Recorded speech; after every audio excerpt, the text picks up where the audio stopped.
नमस्कार दोस्तों, एक बार पुनः स्वागत है आपका आपके अपने YouTube channel live with nature में। दोस्तों, धीरे धीरे मौसम बदल रहा है और तेज़ गर्मियाँ पड़ने लगी है और मई जून तक वो बिल्कुल अपनी चरम सीमा पर पहुंच जाएगी। और जब तेज़ गर्मियाँ होती है तो हमारे कुछ पौधे ऐसे होते हैं जो बिल्कुल नाजुक होते हैं और वो तेज़ गर्मी की मार को नहीं सह पाते और वो झुलसने लगते हैं और कई बार वो तेज़ गर्मी से मर भी जाते हैं। तो हमने अपने पौधों का आने वाली गर्मियों में खास ख्याल रखना है और उनके लिए कुछ उपाय ऐसे अपनाने हैं जिससे कि आने वाले गर्मियों में वे स्वस्थ और हरे भरे बने रहें, मौसम की मार का उन पे इतना असर ना हो। क्योंकि जो भी स्वस्थ चीज होती है, स्वस्थ शरीर है, चाहे स्वस्थ पेड़ पौधे हैं, तो उसमें जो कुछ भी, चाहे वो कोई बीमारियां हैं, चाहे कोई मौसम की मार है, तो जो चीज़ मजबूत होगी, स्वस्थ होगी, वही सह पाएगी। और जो अगर कमज़ोर चीज़ है, चाहे कुछ भी चीज़ है, वो चाहे हमारा शरीर है, चाहे पेड़ पौधे हैं, तो उन्हीं में सबसे पहले अटैक होता है। चाहे वो कोई बीमारियां हो, फंगल इन्फेक्शन हो या कुछ भी हो और तेज मौसम की मार हो, तो कमज़ोर चीज़ ही नहीं सह पाती। अगर हमारे पौधे स्वस्थ रहेंगे, हरे भरे बने रहेंगे, तो वो मौसम की मार को सह पाएंगे। तो कौन से हैं वो उपाय जो हमने आने वाली गर्मियों में अपनाने हैं? आज कुछ ऐसे ही उपाय मैं आपको बताऊंगी। तो ये देखिए, ये मेरा जो वो घर में बनी कोकोपीट थी, उसमें लगाए हुए पौधे अब बड़े हो गए हैं।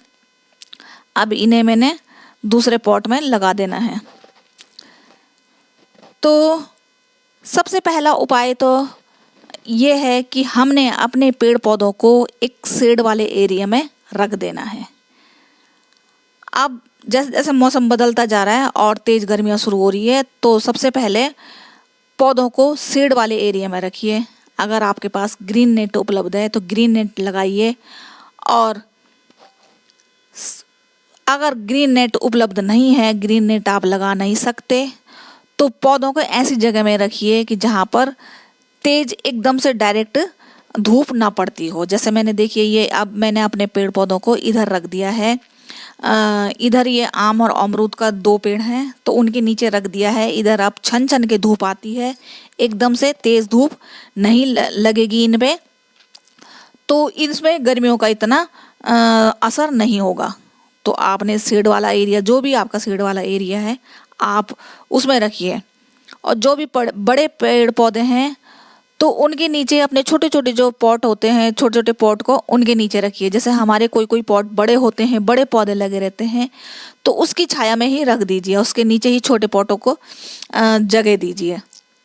तो इससे क्या होता है, और तो गर्मी एकदम से उस पे नहीं पड़ती। अगर आप सिंगल पौधे रखेंगे तो उसमें तेज गर्मी की मार एकदम पड़ेगी, लेकिन जो अगर आप इकट्ठे पौधे रख देते हैं और एक साथ रखते हैं एक दूसरे के शेड में पेड़ पौधों को, तो इससे क्या होता है कि एक वातावरण बना रहता है नमी का और हरियाली का। तो उससे क्या होता है कि एकदम से तेज गर्मी उसमें इतना असर नहीं पहुंचाती। अगर आप एक सिंगल पौधा रख दीजिए और बहुत सारे पौधे एक साथ रख दीजिए, तो देखिएगा आप कि जो सिंगल पौधा है वो सूखेगा जल्दी। तो आपने सारे पेड़ पौधों को एक साथ रखना है और शेड में रखना है। उसके बाद दूसरी चीज है कि पानी पानी हमें गर्मियों में सुबह और शाम को देना है। आपने कभी भी तेज गर्मी में दिन के टाइम पे पानी नहीं देना। उस समय क्या होता है कि जो पॉट की हमारे जिसमें भी हमने, चाहे वो किसी में भी लगा रखे हैं पौधे, तो उस समय क्या है कि जो उसकी मिट्टी है वो तपी रहती है, और जब हम पानी डालते हैं तो उससे क्या होता है कि हमारी जड़ों को नुकसान पहुंचता है। क्योंकि अब अधिकतर सब लोगों के पास प्लास्टिक के ही पॉट हैं, क्योंकि अब मिट्टी के जो पॉट हैं वो धीरे धीरे, जो सीमेंट के रहते थे, मिट्टी के रहते थे, वो धीरे धीरे पॉट खत्म होते जा रहे हैं और उनकी जगह अब प्लास्टिक के पॉटों ने ले ली है। तो उससे क्या होगा कि दिन में जो अगर हम पानी देंगे तो उससे जड़ों को नुकसान होगा और जड़ें में फंगल इन्फेक्शन एकदम से होगा। तो आप पानी सुबह छाया में दीजिए, और जब धूप डल जाए उसके 1 या 2 घंटे बाद ही पानी दीजिए अपने पेड़ पौधों को। तो बस सुबह और शाम ही पानी देना है। और अगर आप कहीं बाहर जा रहे हैं, तो ऐसे में अगर आपको लगता है कि जिन पौधों को क्योंकि हम धीरे धीरे करके अपने पेड़ पौधों को पहचानने लगते हैं कि किस पौधे में ज़्यादा पानी की ज़रूरत है और किस में कम।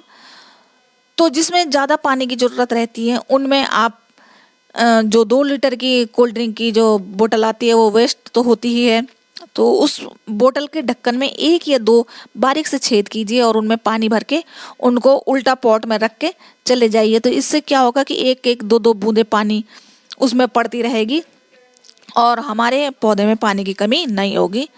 पानी उसे प्रॉपर मात्रा में मिलता रहेगा। उसके बाद है कि मल्चिंग।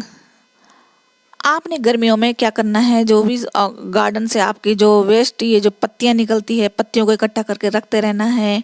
हरी घास रहती है जो भी आप तो उनको क्या करना है, अपने पॉट में रख देना है। जिससे क्या होगा कि जो धूप है तेज वो एकदम गर्मी उसमें मिट्टी में नहीं पड़ेगी और पौधे के चारों तरफ नमी बनी रहेगी।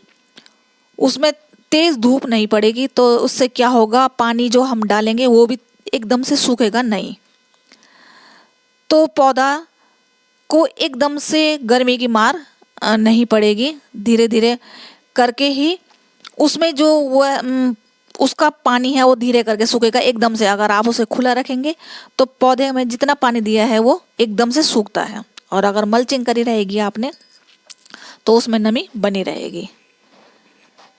उसके बाद जैसे अब बड़े आपके का अगर कोई पौधा है और आप रिपोर्टिंग की सोच रहे हैं, तो तेज गर्मियां जब शुरू हो जाएंगी तो उस समय आप कभी भी बड़े पौधों की रिपोर्टिंग ना करें।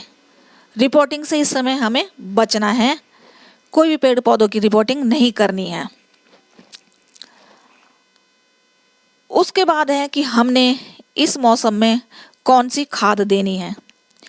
हमने लिक्विड जो भी फर्टिलाइज़र आपने बनाया है लिक्विड फर्टिलाइज़र दीजिए, और गोबर की खाद अगर दे रहे हैं तो गोबर की खाद को लिक्विड फर्टिलाइज़र बना के दीजिए। गोबर का जो भी अगर उपले का उपयोग करते हैं आप, गोबर की खाद है तो उसे पानी में भिगाइए, उसके छान करके उसके पानी को और पानी उसमें डबल पानी मिला के तब उसको अपने पेड़ पौधों में डालिए।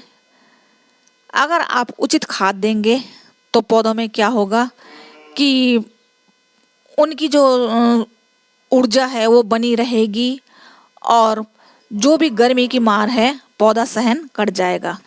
तेज गर्मी में वो सूखेगा नहीं। तो आपने ठंडी खादें बना के देनी है। मैं आगे आने वाली वीडियो में बताऊंगी आपको कि आपने ठंडी खाद कैसे बनानी है, तो आगे बनाऊंगी मैं इस पर भी वीडियो एक। तो आपने जो खाद देनी है वो भी प्रॉपर मात्रा में देनी है। पौधे को शेड वाले एरिया में रख देना है और मल्चिंग करनी है, ग्रीन नेट लगानी है या नहीं तो शेड वाले एरिया में रख देना है।